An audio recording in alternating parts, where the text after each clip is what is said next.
યુવાન મિત્રોને કહું છું, ખોટી ફૂલમાં ન રહેવું, વાસ્તવિકતામાં જીવવું, પોતાની કેપેસિટી પ્રમાણે, વિવેકથી મારી કેપેસિટી કેટલી છે એ પ્રમાણે જીવવું.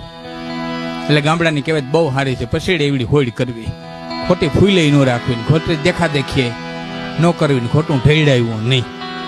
હા, મારી તેવડ છે એટલું. આપણે બીજી વાત એ કે તમને અને મને જ્યાં મૂક્યા છે ઈશ્વરે, એ બહુ સમજીને મૂક્યા છે. એમાં જરાય ઓછપ ન લઈ આવવી.